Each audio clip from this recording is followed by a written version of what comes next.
Pag-usapan natin ngayon, ano itong subconscious reprogramming. So, ito ang pag-ayos ng mind natin para makontra yung tinatawag na self-sabotage. Ang nag-explain talaga nito, natutunan ko ito sa libro ni T. Harv Eker, yung Secrets of the Millionaire Mind. Sabi niya, kung hindi mo na-achieve ang success mo na gusto mo, ang umigil sa iyo ang sarili mo lang, hindi ibang tao. Kung ano na masanayan mo, yun ang umipigil sa iyo. Example, nasanay ka sa kahirapan, gusto mo maging mayaman, kahit anong gawin mo, kahit manalo ka pa ng lottery, nagkaroon ka ng milyon, babalik at babalik ka pa rin sa dati. Kasi ang umipigil sa iyo yung subconscious mind mo na nasanay na sa kahirapan. Okay?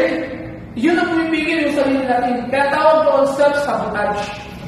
Kaya may gagawin ka ngayon. Kailangan magawa mo yung tawag na subconscious reprogramming. Ito ang subconscious reprogramming, nangyayari ito pag may repetition. Mamaya, sabihin ko yung mga paraan. Pero, pag-usapan muna natin kung anong nagagawa itong subconscious reprogramming. Overcome limiting beliefs. Yung mga belief mo na kahirapan, example, habang maliit ang kumot, matutong malugtot, mahirap talaga kitain ng pera, mga ganun mo isip, limiting beliefs yun. Kaya hindi ka talaga asin ito.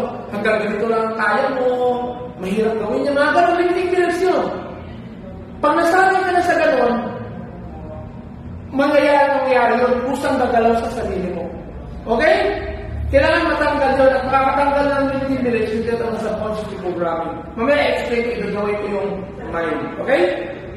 Kung paano siya nag-work. Then, boost confidence and self-belief.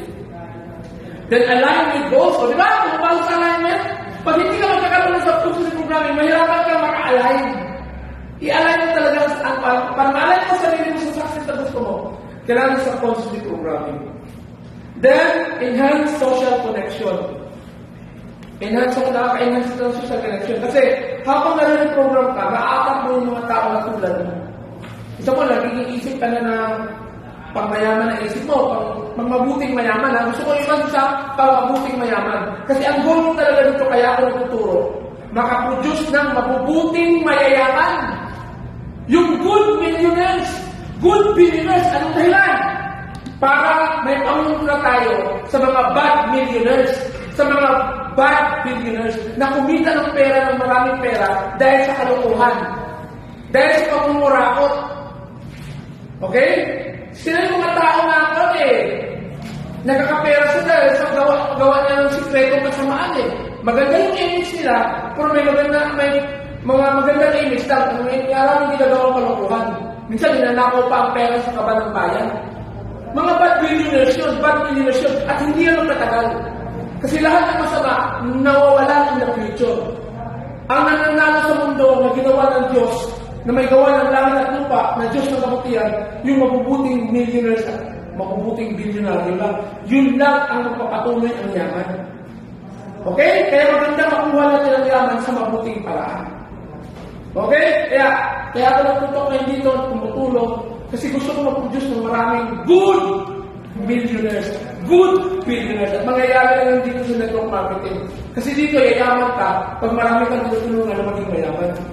Pero kung inisip mo, ikaw lang mayayaman, pwede ka maging bad. Ang kaalyado mo lang mayayaman, pwede ka maging bad. Bakit? Sarili lang inisip Ang kalooban ng Diyos, gusto niya lahat tayo maging masaya lahat.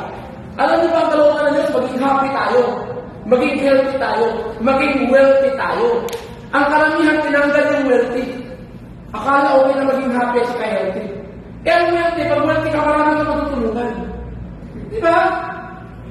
So ang mga position good millionaires, good billionaires. Okay? So, may mga methods ang subconscious programming. Positive affirmation. Palagi ka masasalita ng I'm good, I'm great, o ulit makinig ka ng audio na gano'n. Then visualization. I-visualize mo lang yung gusto mo, okay? Dalhin mo ang future dito sa present, sa mind mo.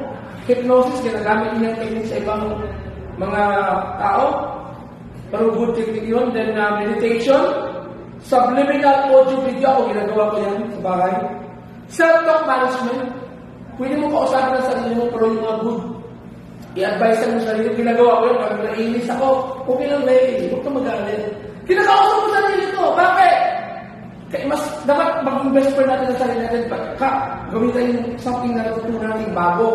Para pag ang bago natutunan natin, paulit-ulit natin ginagawa, masasana yung mind natin, marireprogram yung mind. Ng something new. Klaro? Kasi meron tayong thermostat eh. Ang thermostat kasi, kung ano talaga ang nasanayan mo, siyempre nasanayan ang utang. Kahit manalo ka ng natin, babalik ka sa utang. Pero kung sanayan ang sarili mo na, ako, alam mo, kumikita ako, hindi mababa sa 100,000 pesos per month. Minimum lang yun.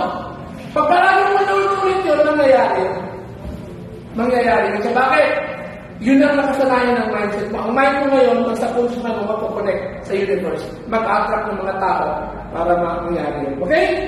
So, yun, meron yung self-talk management, then core transformation sa sarili mo. Okay? So, ngayon, explain ko ngayon ng kuwan.